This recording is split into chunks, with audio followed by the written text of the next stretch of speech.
morning, and welcome to what we hope will be an enriching conversation around a topic in which companies across the country have started to dig really deep.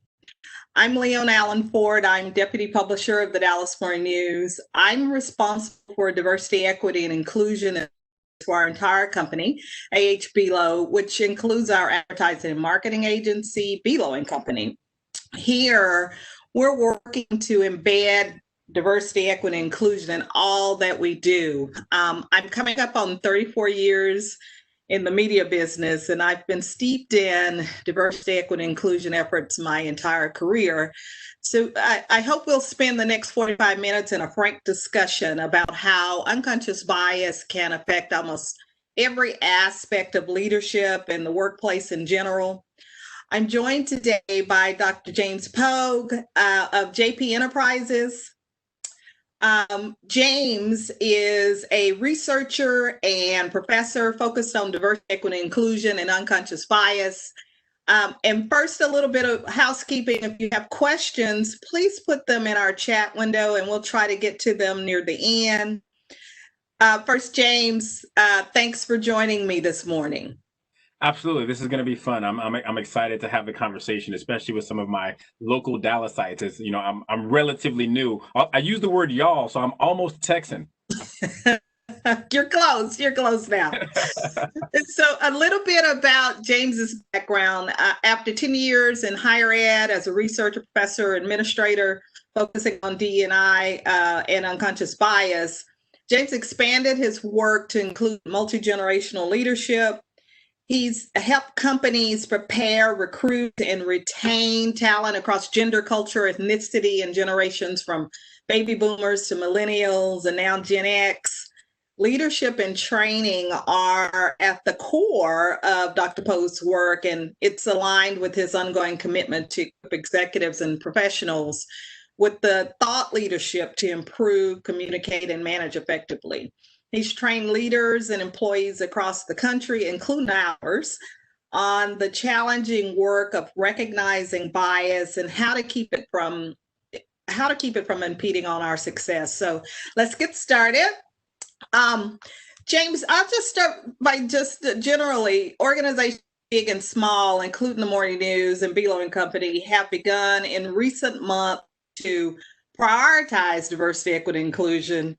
An important part of that work is understanding unconscious bias and understanding in general it is unintentional but deeply ingrained in our behaviors and can affect our success. What is unconscious bias anyway, and how would you define it generally? You know, one of the things I like to start off with when I talk about unconscious bias is to back up just half a step and just talk about bias. That there is a thing called conscious bias, right? That where I am actively, or something that I'm aware of, engaging in a set of activities where my beliefs, my preconceived beliefs, my prejudgments are impacting my decision making. Now, those preconceived beliefs or prejudgment characteristics, they can be in the back of my mind, and I may not know what's happening back there. I don't know. I did it just because I did it. Of course I did that. I think they're a great person. I think they're a wonderful person. Why do you think they're a wonderful person? Why do you think they're good for the job? They just feel right. Well, what does that mean? Those are symptoms of unconscious bias, right? If somebody says, well, you know what I mean.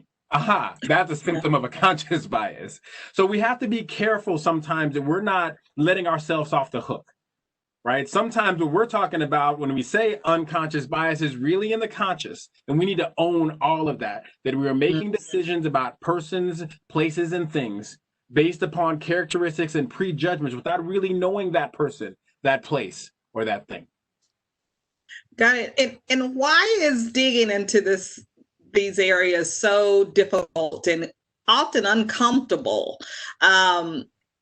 It's just hard. But it is obviously an important first step for companies focused on diversity and inclusion. Why is this so difficult to start even for companies?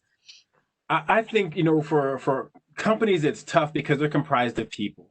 They're comprised of teams. And many of those people and those teams have not done this individual unpacking They haven't spent time between themselves and the mirror, and where I look in there and I say, James, what's going on with you? Why do you feel this way about this group of people, about this gender of folks, about this people in this zip code? Here's a good example. Sometimes when we make fun of folks, we slip into a Southern dialect, right? When we talk about somebody who's not too bright, we try to talk about, we flip into this Southern dialect. There's some really smart people in the South. My people are from the South. There's got to be some smart people in there somewhere, right? In addition, there's some knuckleheads that are from the North and the Midwest. We have to think about why. How did I come to a place where I believe that and I begin to execute on that? That's hard. That's hard individual unpacking. It's harder in teams, and it's harder in companies. And sometimes, go ahead. I say it's also hard for people to turn the mirror on themselves. There's no doubt about it. You know, and most of us are smart folk. Most people are good folk. And by that, I mean, they can easily see the third or fourth question, right? So if I look in the mirror and I see this about myself, then what? Then how have I been treating people for the past 5 minutes, 5 months, 5 years? Who didn't I promote because I couldn't see them as talented? What could I not hear from my children or from my spouse or from my colleagues or from my friends because I didn't see their voice as valuable? I thought that they were less than. And so most people can easily make those pieces of calculus.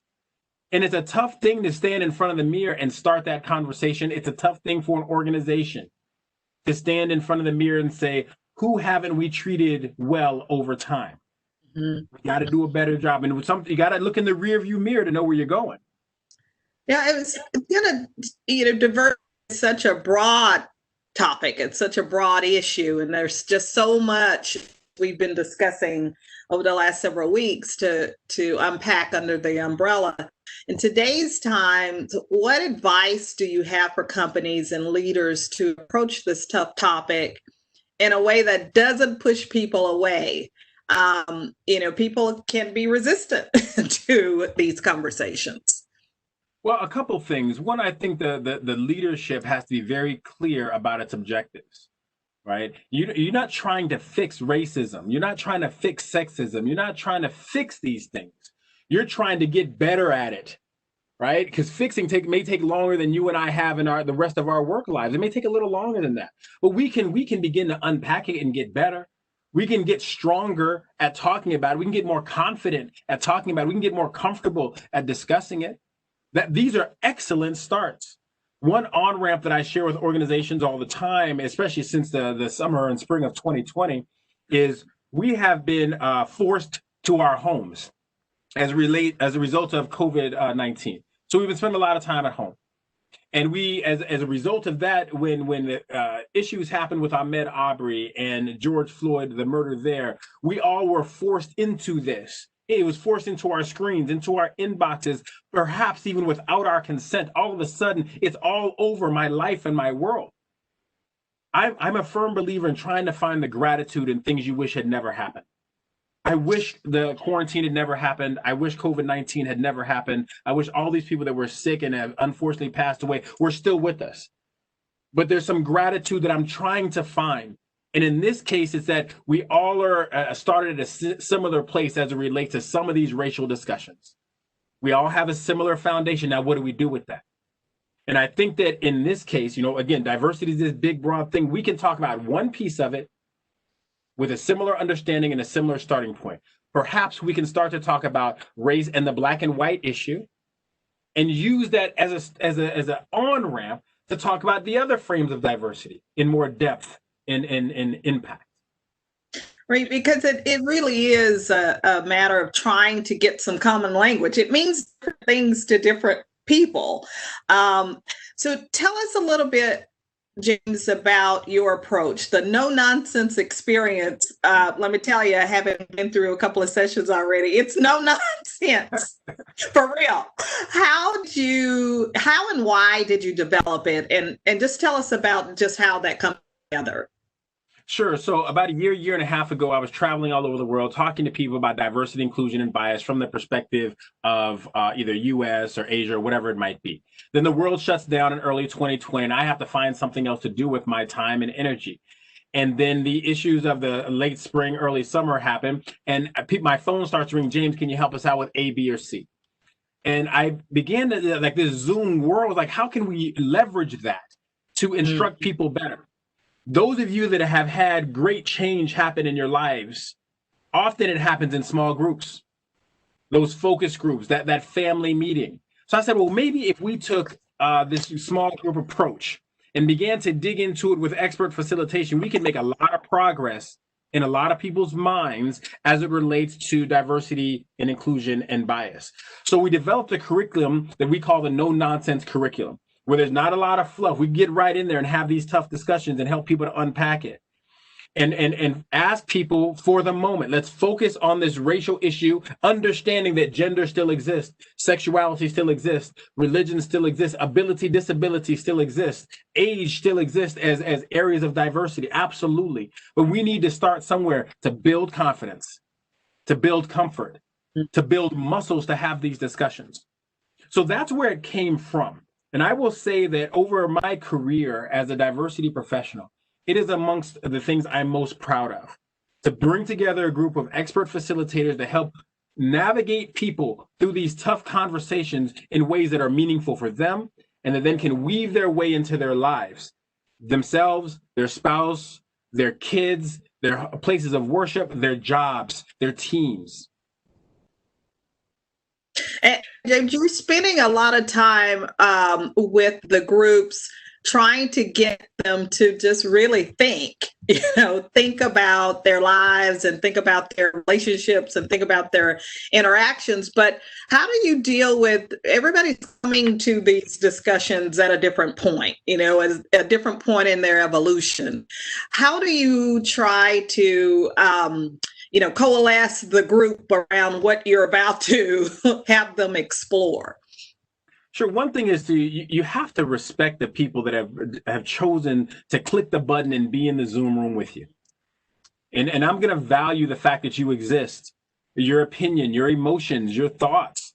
There's I had a guy in a session one time, and he was expressing himself in a very passionate way.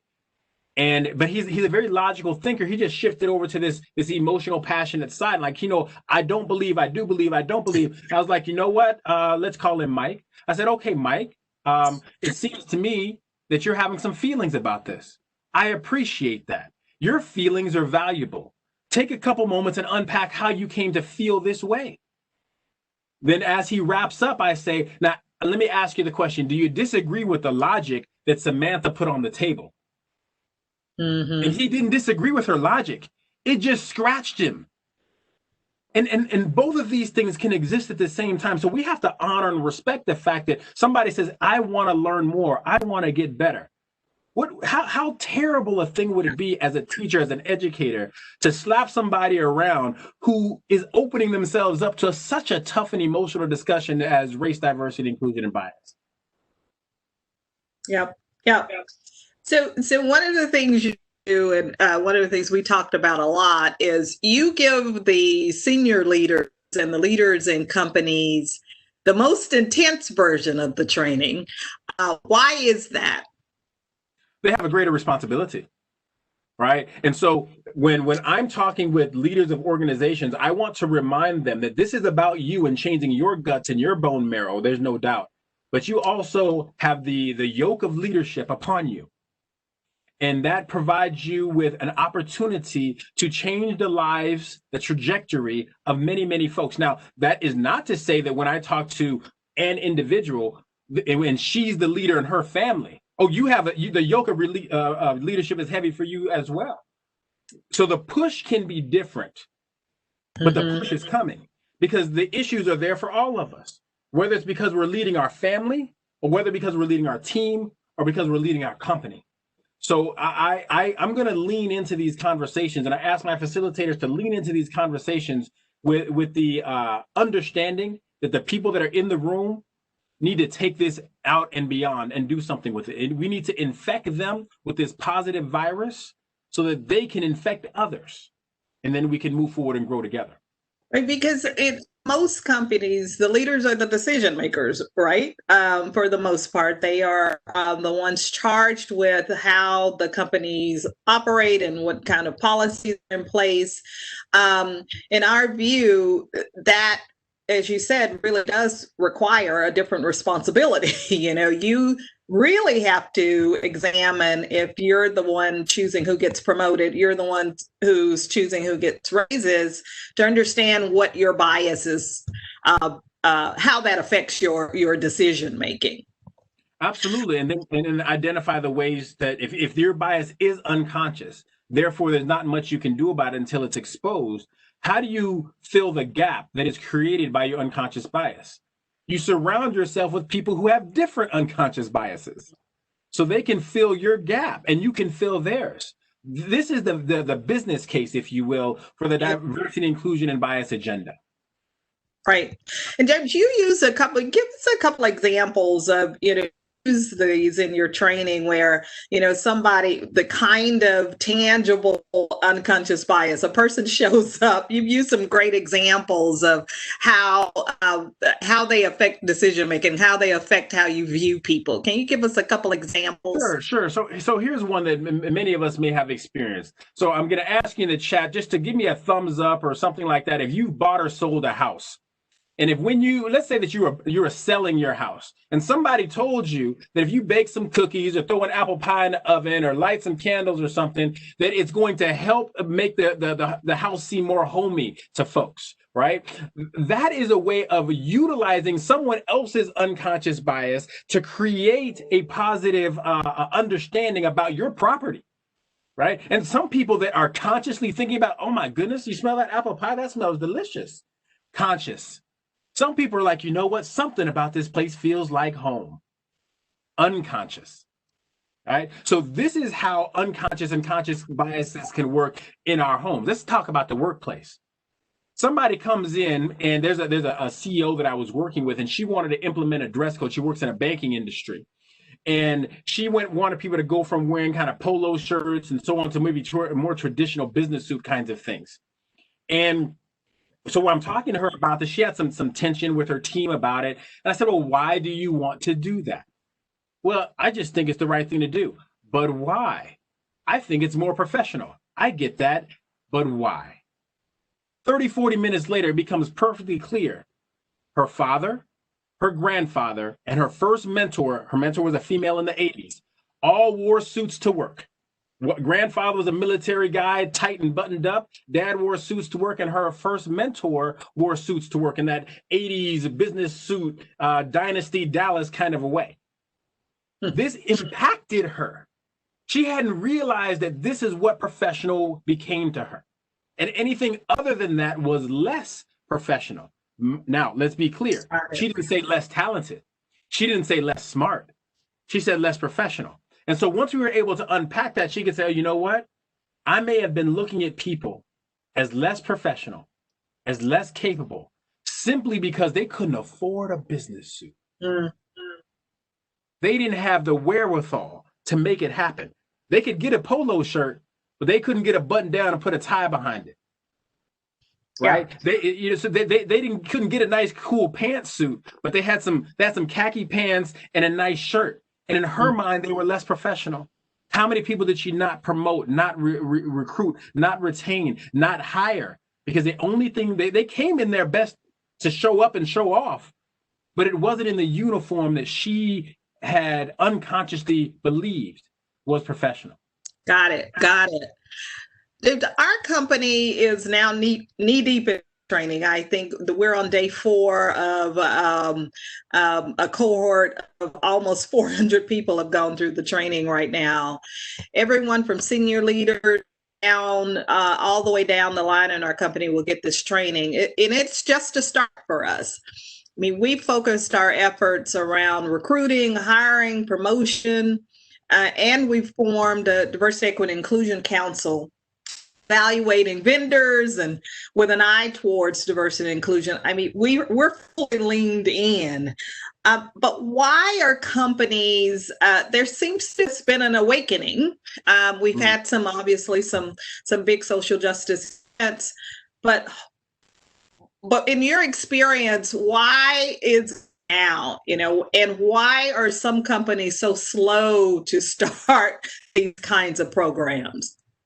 Well, why the now, I think, is there's been a lot of angst in our communities, in our counties, in our states, in our country around diversity. And if we drill down around gender and around sexuality, and yes, around race, and here, particularly in the South, around the Black and white issues, yes. And we haven't done great jobs of being able to talk about it. It doesn't matter if we agree, it matters our ability to talk about it. And we have not done that. And so, again, now it's forced into our consciousness over the course of the summer where everybody's talking about it. And we don't have the language. We don't have the words. We don't have the pipeline. We don't have the structure to do it. But we know that we ought to. We know that something is missing, that something is not right.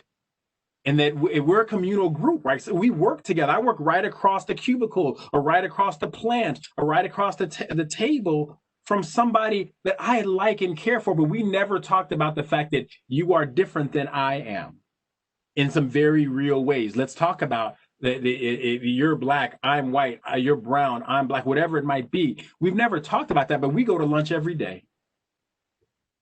Wow. I helped you when you got divorced or when you got married, I was in your wedding, but we've never really talked about race. And race is an important thing. So I believe that there's that angst that happened. And then we all got sort of punched in the stomach when we saw what we saw on television. Yep. And then we have to react to that. And so then why are companies so slow to finalize to give you an answer to your final question? It's scary. It's and you got to be prepared to deal with the power that is associated with that fear that many of us have. And in the past, what we have done instead is half measures. Well, we'll bring in somebody to kind of talk about this a little bit. If you have any questions, I have an open door policy. So now I, the person with the problem that I have to come and talk to you when I have a problem. Right. So we organization is what I have found over time. The bigger the organization, the slower they move. And if your organization happens to be family-led, the slower they move. And I think that has a lot to do with the history of these organizations and having to recognize who and what they are, that there's an ownership that has to happen. Exactly. I mean, we talked about the social justice issues this summer, but we can't talk about 2020 without raising, again, COVID-19 and this pandemic. I mean, how has this altered and impacted work that you do, James, and what lessons have you learned through these pretty monumental, once-in-a-lifetime events? Well, on a personal side, my frequent flyer miles are down. You're not going anywhere. But I think that it's in this COVID space, I'm really trying to be optimistic best I can in the midst of terrible sadness, and to utilize the beauty of formats like this, where you can talk to 100, 1,000, 3,000 people that wouldn't have come to the conference or to the workshop before. And I can plant ideas in their head for them to take away, challenges and homework for them to engage with. I initially thought that the no nonsense experience, 8 or 9 people in a Zoom room for 1 hour a week for a month, was going to be a challenge. But then I realized that you're at your house. You're comfortable in your house. You may look business up top, but who knows what kind of flip-flops you have going on over there, And so, we can do it at 7 o'clock at night. We can do it at 9 o'clock in the morning. So timing, we can utilize that. So, but you have to be wary of people are tired. They're tired of navigating stuff with their children or their spouse or with work. They're tired of being in front of a laptop all the time for all these. They're kind of, what's the word I've heard? Sort of, I'm squared out. All these squares on my screen are driving me crazy. So we have to be cautious there and help people to understand there's a mental health aspect to everything that's going on. That is a challenge. But being careful, being respectful, celebrating people's accomplishments when they're winning at something, and calling them to task when they do not, and asking them to be responsible for that in a meaningful way is important as well. And we've seen some big missteps at some companies recently around race and diversity. They've been big public missteps that have negatively affected their business. I mean, you talk a little bit, James, about how unconscious bias training can reduce the chances of these kinds of unintentional mistakes that I'm in the camp that I don't think a lot of people are doing these things on purpose. I think that they make mistakes because they don't know. So can you talk a little bit about how this training, the importance of this training to try to keep you out of hot water? Absolutely. I mean, when you think about any of these companies or organizations that had big explosions, Starbucks, Denny's some years ago, Chili's right here in town, right? Yep. The young man at Chili's, by all accounts, a good guy, recently promoted manager, but didn't see that this person of color, this older Black gentleman, didn't look like a veteran to him, whatever that means. And so as a result, he asked him for, do you have any identification to suggest that you're a veteran? Now, for all the veterans that are on the call and hear this, we don't carry around I was enlisted in the Army, Marines, Navy, Air Force card. There's nothing that people give us. And on a separate side, Chili's didn't have a policy that said, show us your identification. But in his mind, there was a bias that existed, that something about him didn't look quite veteran-like. What did that cost them in terms of reputation? What did that cost them in terms of money? Yeah, a lot. So the business case, very plain right there. But then we've got this young man in his mid to late 20s. He's on the come up. He's doing well in his career. What happened to him? How did that make him feel? What about the team that worked with him, who thought he was their leader, knows that he was their leader? They want to support him, but know that, the young man made a mistake. What about the older gentleman that this happened to? He was out there serving his country, getting shot at, and he's trying to enjoy his burger. Yeah. And you're going to question his value to the country, to the state, to the community. There's so much great learning that can happen there, and we have to respect at the expense of whom? This older gentleman, this young man, that team, that organization, our community. Dallas was on the map with that for a minute. What did that cost us? We can do better, right, if we utilize unconscious bias training in a meaningful way, right? You can't just go out there and just sort of splash some unconscious bias juice on you and salt and pepper it. You gotta get in there and do some digging around. It's not easy. It's chess, not checkers. That's right. And we've seen a lot of these moments over the years. I've been doing this a long time. I've been doing this a long time, where it seems like it ebbs and it flows. We have an incident and everybody's focused on it. And we have a lot of activity around it and the efforts fizzle out. How do you think companies can sustain this real sense of importance and urgency that I see and I'm experiencing around these issues? Well, I think that part of it, you have to have conversations around sustainability, conversations around succession. In some organizations like yours, they brought in a serious professional like you to help them shepherd this work along.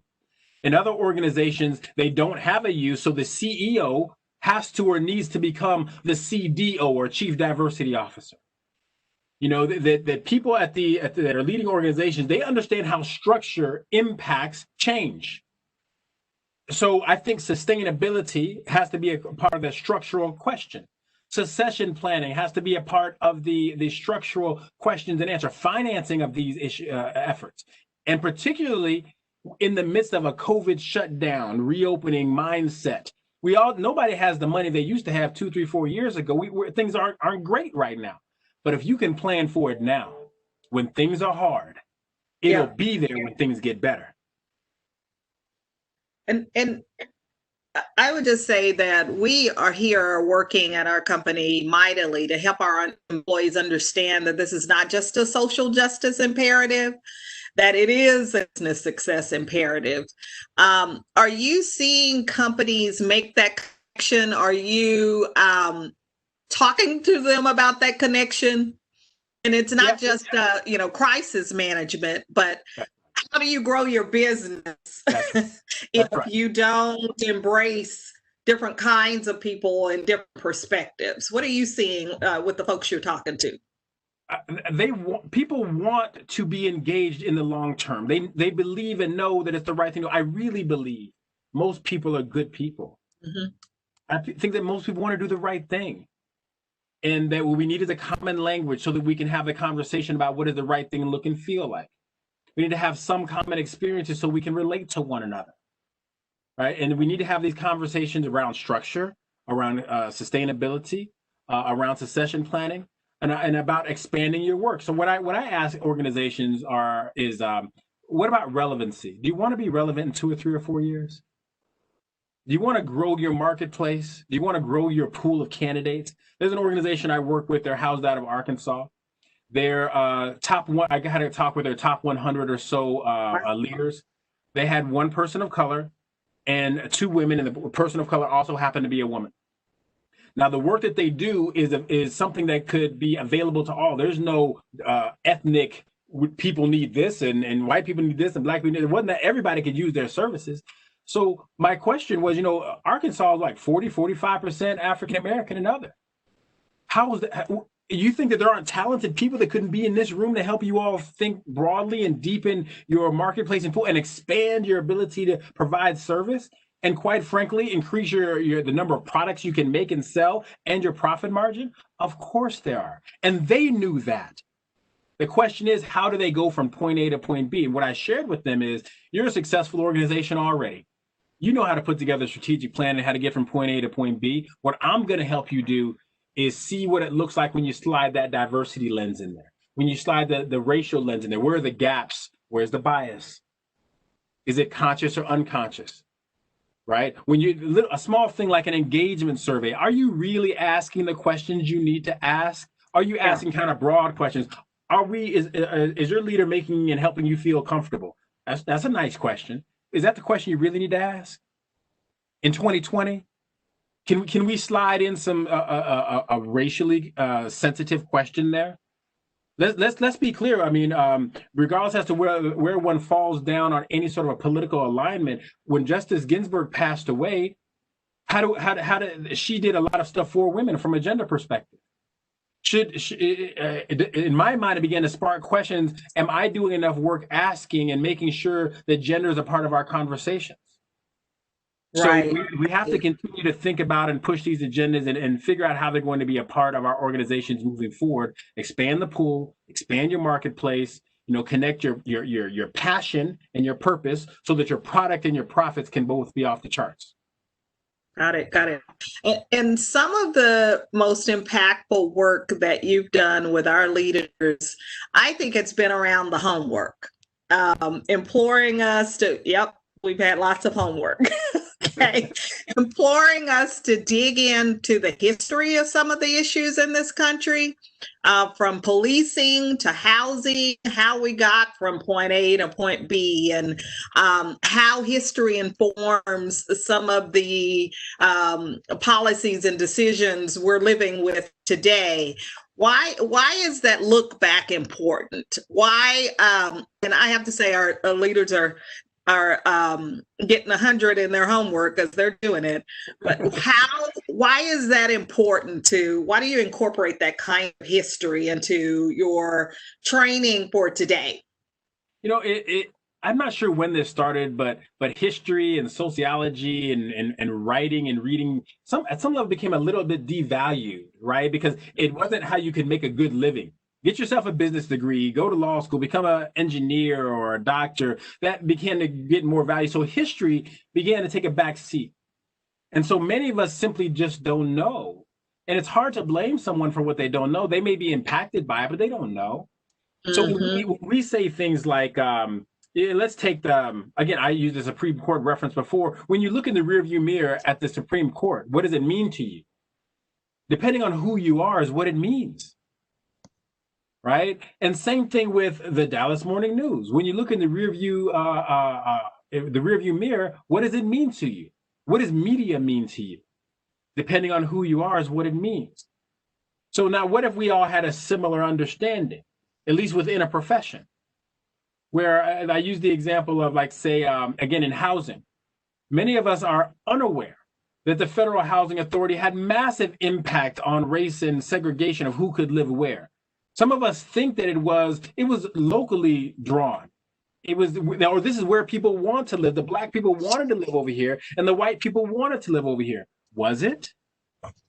Or was it a policy put in place by the Federal Housing Authority that required it? And it makes it feel and look and taste different when you recognize the federal government told me where I could live in Texas. Really? Huh, I didn't know that. And then once you know, now you can look at the neighborhoods here a little bit differently, right? Things begin to feel a little different. So homework matters. It's always matters to those of us that are nerds. And can you talk, James? It was interesting. Our first session homework was around the history of policing in this country. A lot of people think of modern day police force as, going to prevent crime, but it wasn't that at all. Can you give us kind of a short synopsis, even of that history? Sure. So we are in the South. So let's talk about just a brief snippet on the history of policing in the South. So the history of policing comes out of this era of slave catching. This was the beginning of policing in the South. And so just let that marinate and settle for a moment. That the history of policing in the South comes out of a slave history. It's deeply connected to it. Now, how many police officers that you know that? And this is not a chastisement. It's just that if you know what's in the rearview mirror, how might you think differently about your profession, about the work that you do? It does not mean that all police officers are racist. That's a ridiculous statement. It means that the history of police officing came out of the slave history. It doesn't mean that police unions are terrible people and they don't like Black folks. It means that the history of policing came out of a slave history. That's all it means. And, and just like we've all got a family, my personal family, my family history is X. It connects to who I am today. We have to just recognize it, and then let's ask the next set of 2 or 3 questions. It's not about the present day people being good or bad. It's about understanding that we all come out of a history, and none of our families are, Ward and June Cleaver, everything was perfect. Everybody got some hiccups. Everybody got a cousin or an uncle or an aunt or themselves who's a little suspect and made a couple mistakes. So has our country. So have different industries. So has policing. It really does give you kind of a base. And, my family is from Louisiana, and, my grandmother raised deep in the South in Louisiana, and her dad's white, her mom's Black, and absolutely got that kind of history of how we came to be here. Sure. And it gives you, grounds you in just how we got to today. It really explains a lot of things to me, and certainly growing up.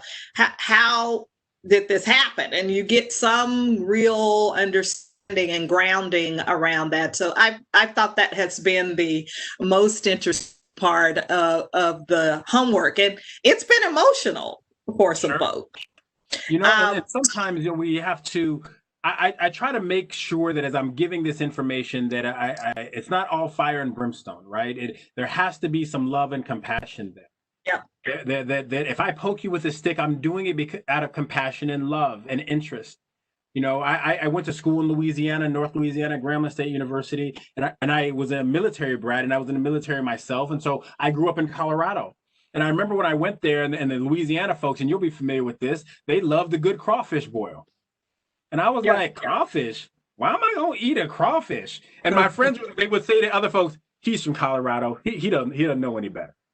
My history helped explain my behavior.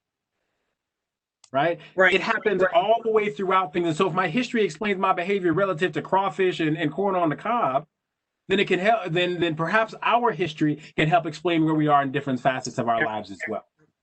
Yep. You forced us really to have some conversations outside the workplace. As I said, it's been some emotional feedback when we've come back together to talk about that. And some folks have acknowledged that they've never had these conversations about race and bias in quite this kind of intentional way. Why do you force leaders and organizations to stretch to have these conversations outside the workplace? Yes, because you can't accidentally become a great leader. You can't accidentally become a great person. And part of being a great leader and a great person is having these tough conversations. And so our job is to provide for you structure and a viable curriculum that is expertly led and provides guideposts to how you're going to execute on the next set of tasks, which includes that homework. So we do the learning when we are together. We expose new information. And then you got to go off and do the hard work. We those of us that have children, we know that there's a reason homework exists. It helps you to reinforce what's going on. Think of it from a personal training perspective. If you got a personal trainer, he or she is going to help you lift something or run somewhere or do whatever you got to do. They're going to make sure your form is good.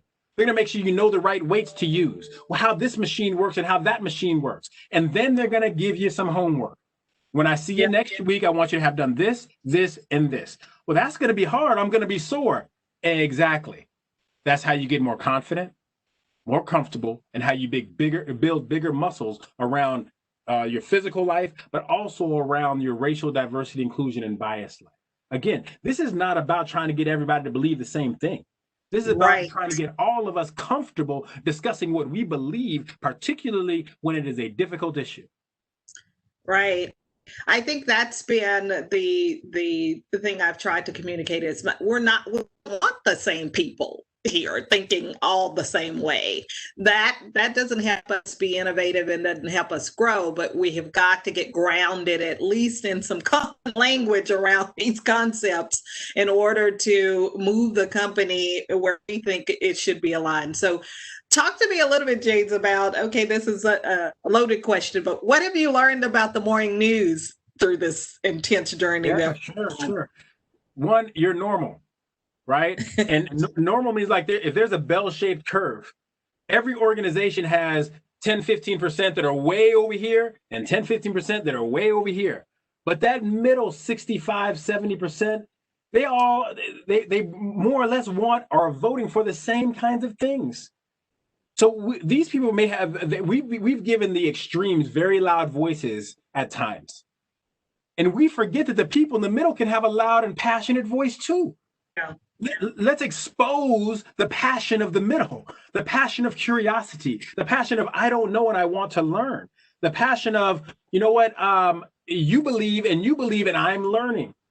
That's okay. So I think that there's some normalcy there. The second is there's an optimism, right? And that optimism, you can leverage that. That is, it's the delicious optimism. We can be better. We will be better. We're going to figure it out. I see people's eyeballs working and they're, and they come back from the homework and they're like, you know what? Okay, so this was hard, but I gave it a shot, right? And so you can up the ante because now you're a little bit stronger. Let's put 10 more pounds on the bar.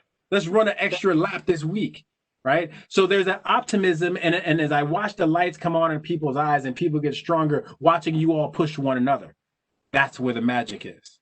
That's the secret sauce.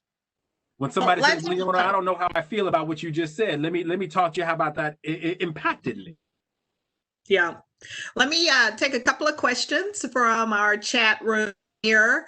So one question is, if my bias is unconscious, how do I surround myself with folks with different unconscious biases? How do you recognize that, and how do you not try to have people around who are the same as you are? Sure. So if I don't know what I don't know, How do I surround myself with people who do know what I don't know, right? So that's the easy answer is what you alluded to, Leona, which is you find different people to have interesting conversations. Most of us know who some of them are. You work with some of them, you're related to some of them. It's not an easy thing to pick up the phone or to get on the screen and say, hey, I'd like to talk to you about something that we've never talked about before. This I just want to try this, and it's uncomfortable for me too. Can you help me understand this from your perspective? Can you give me your ideas on it? And then to listen, actively listen. I would suggest that. I know the people who are in my life who are not like me. I had to do an assessment of the VIPs that I call my inner circle people. You all maybe have heard this phrase before. People that you would call if you've got a dead body in the trunk. The people who you're going to call, Yeah. right? So who's in that group for me? They're almost all just like me. So I need to get outside of that group to people who aren't quite like me and ask them some questions and ask myself the question, why didn't I invite them in before? Yep. Yep. And then another one from one of our participants. My company recently launched unconscious bias training as a self-paced learning module. I am on a small team of people planning how to follow up this training and discussion groups. What should we do to keep these groups as sensitive as possible? One, make sure that you know what you're doing. By that, I mean, what is your curriculum going to be? The person who's leading the discussion, does she know how to manage this group when things get a little fiery, a little emotional, right? How do we pull the plug on it and say, okay, we're going to take a second, we're going to come back to the conversation?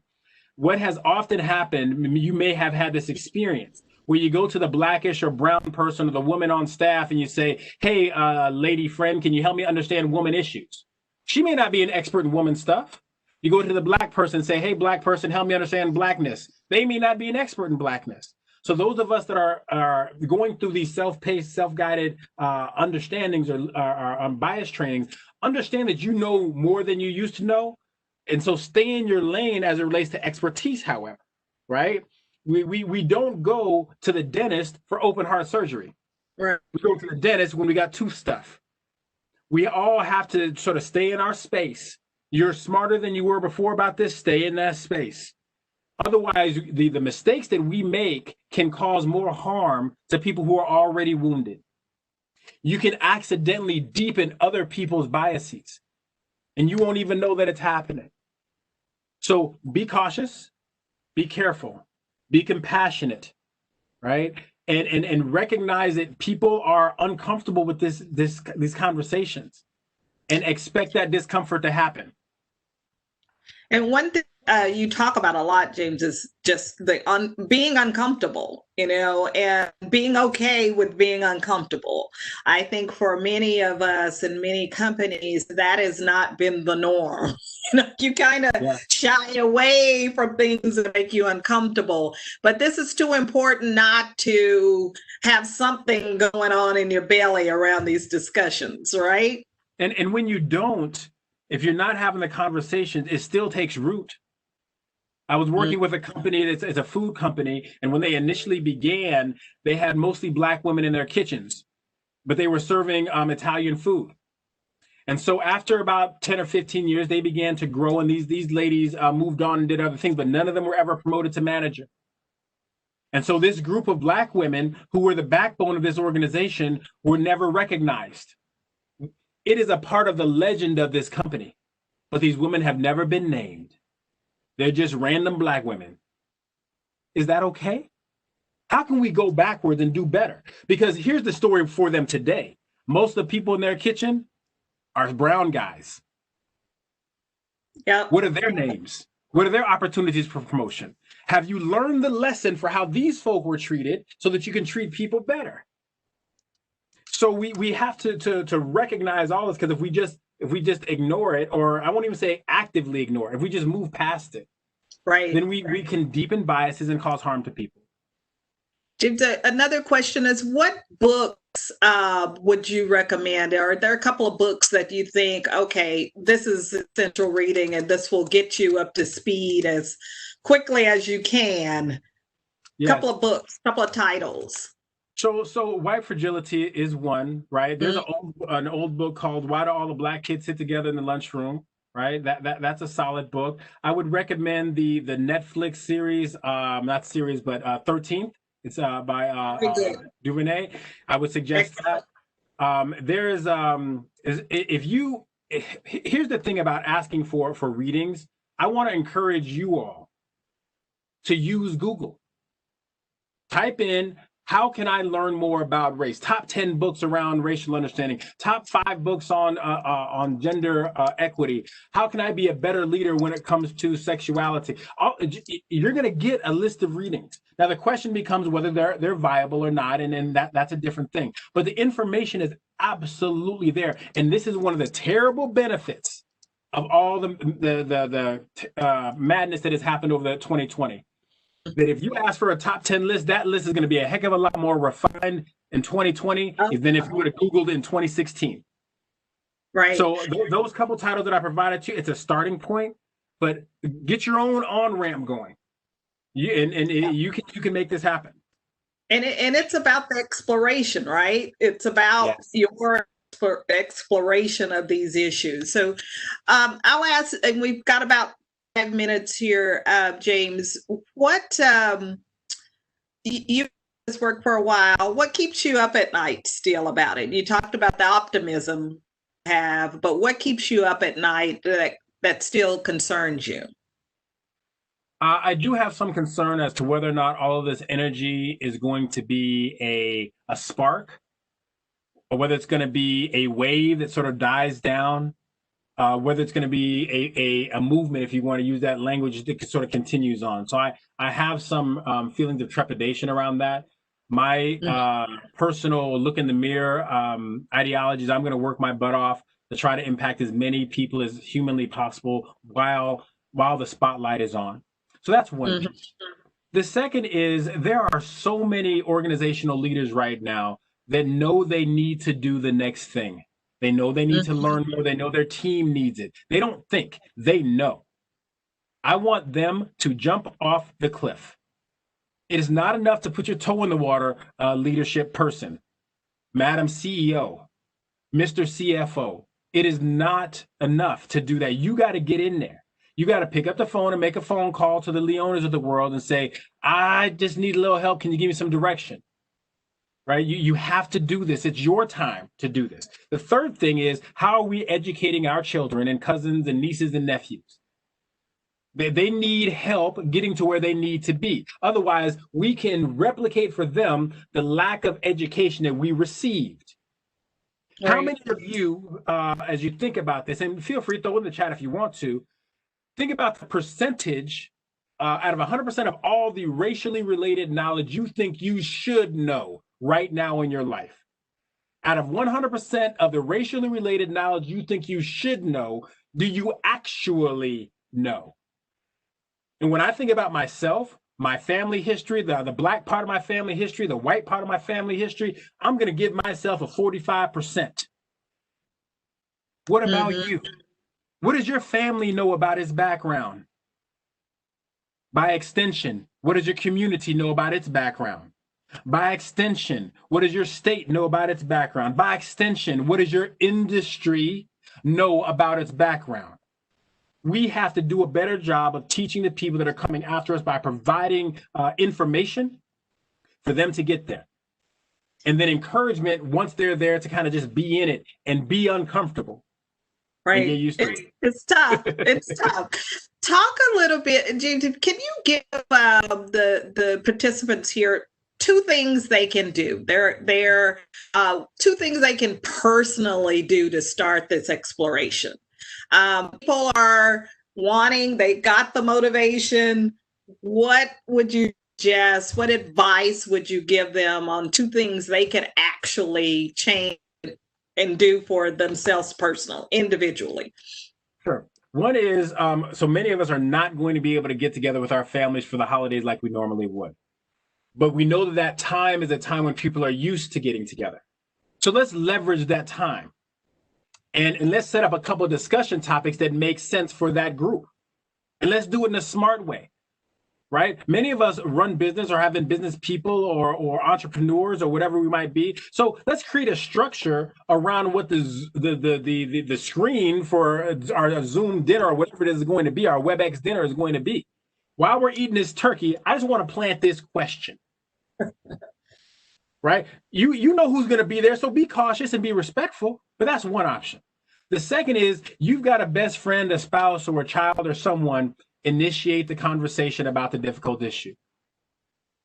There's a lot of difficult issues that are out there, right? Yeah. We're in a political season. We had just had a death of a Supreme Court justice. We got racial unrest. If you can't find something to talk about, there's some other challenges that are there. Something else is terribly wrong right now. So pick one and just go get in there and have a tough conversation and set it up so that you can be successful. I think that's the best advice is jump off the cliff. You just got to start. You got to start. And that's individually and that's companies. I'm proud of our company. I'm proud of Belo and Company. I'm proud of the Morning News for really doing the serious work and investing the time that many of us don't have to really explore something that is most important. So before we close, James, any parting words? This has been a fast hour. Well, I'll start by saying that it is possible, that progress is possible. And that if you choose to take one step, 2 steps, you're probably 1 or 2 steps ahead of most folk around you. Grab somebody's hand and take them with you. You don't have to have all the conversations today, but you might want to have one today. And know that for those of you that are leaders, whether you're leading your family or leading your organization, people are expecting you to lead in this way. Yep. Even if your leadership is flawed and imperfect, lead. With that, James, thank you so much. And thank you guys for joining us today. For future DMN Download virtual events and other important information, continue to check out our weekly newsletter, our weekly rewards newsletter that comes out on Tuesdays. Thank you guys for joining us. If you aren't a member of the Dallas Morning News, we're glad you were able to attend, and we hope you'll continue to support local journalism by subscribing to. And just thank you guys for joining us. This is tough work, and I'm proud of where we are as a company. And James, thank you very much for all your guidance. Goodbye, everyone. Have a good rest of the day.